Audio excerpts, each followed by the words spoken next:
So today's field strip and clean project is a Remington 870. This one happens to be a 870 LW for lightweight. It's in 20 gauge, and Remington made these from 1950 on. It's probably the most successful shotgun ever produced, pump action. I believe there's at least over 10 million of these things available out there, and great little guns, reliable, very good guns. So they can be a little tricky to strip and clean and get back together mainly, but so we'll just go over that real quick. So first thing we're gonna do is release the slide, slide it back, make sure we're clear here, no ammo in the magazine, so we're good to go. So we'll get the slide about halfway back and start with removing the magazine cap. That will allow you to just pull the barrel straight off and make it a lot easier to clean when it's off the gun. We'll go ahead and slide everything forward again. And then what you need to do is reach under here. There's the carrier, or some people call them a lifter. On the side there, there's a latch. You'll see the spring latch, and the whole thing will just come out. This is your slide assembly, and this is your bolt with your ejector and firing pin, and that is how to get that part of it off. And then the trigger group just pushes straight out. There's little retaining pins on there that hold these two pins in place. Once you break them through, they just pop right out. Okay. Then you'll grab the trigger group, rotate it as you come out, and it should slide right out. All right, so this will allow us to get in here and do a pretty thorough cleaning. This is probably as far as you need to go for the end of this, your basic cleaning and whatnot. Like I said, there's two spring-loaded latches. Remington calls them the left and the right latch. I think Mossberg calls them a cartridge stop and cartridge interrupter. Basically, it's what you need in a pump action shotgun to control the feed of the cartridges from the magazine.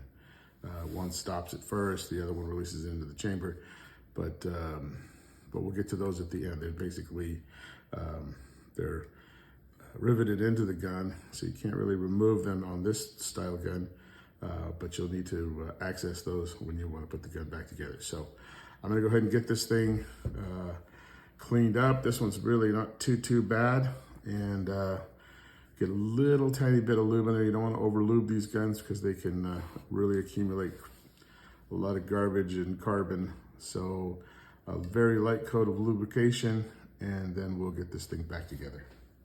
Okay, so we're back. I should mention that you really shouldn't try to remove anything or change this trigger group. It's usually sold in one piece unless you have some minor parts that need to be removed, but it's best just really to leave it as, just give it a quick wipe down and make sure there's no gunk in there. Give it just the slightest bit of lube to make sure.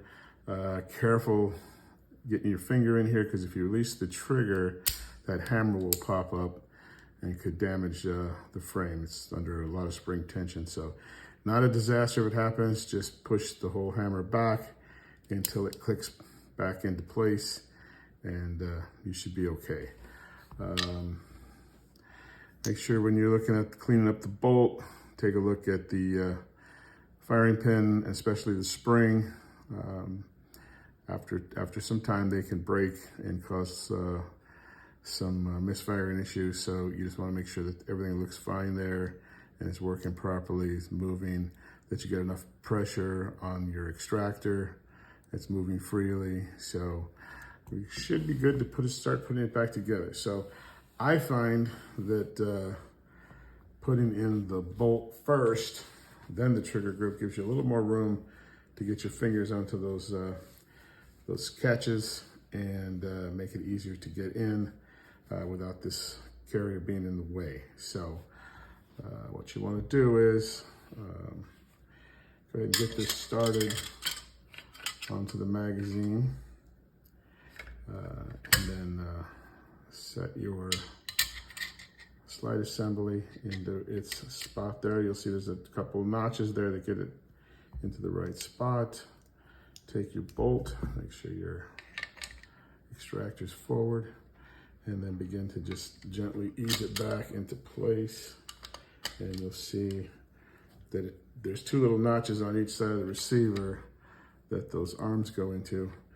When you get to a point where it stops, you want to start with the stop on the left, pull it, pinch it tight to the side until it moves past that, then do the same thing on the right side, which is easier said than done with your big thumbs.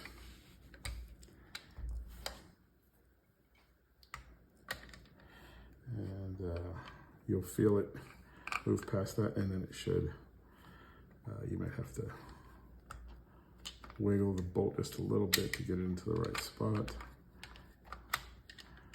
And the whole thing should move back into place. So once you get to that point, now you have room to put in your trigger group. Again, kind of start with it in the front and wiggle it to the back.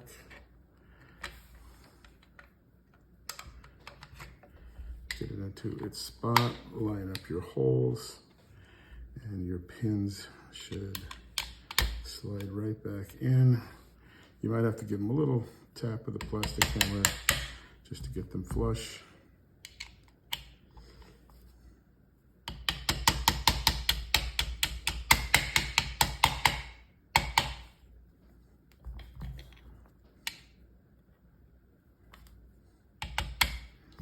There we go. Now hit your bolt release and slide back about halfway. Slide your barrel back into place all the way till it seats. Put your magazine cap back on. And you should be good to go. Function check it. Hit that bolt release. And everything seems to be working just fine. So that's your disassembly, cleanup, and reassembly of a Remington 870. Great little guns, definitely worth. I know guys that have 3 or 4 of these things in different sizes. They made remarkable number of varieties of these things, from very small ones to you can get 870s that are set up for short barrel home defense kind of things, riot guns, all that sort of thing. So they are very reliable, a little tricky to get back together sometimes, but definitely a doable project. So until next time, happy shooting and be safe.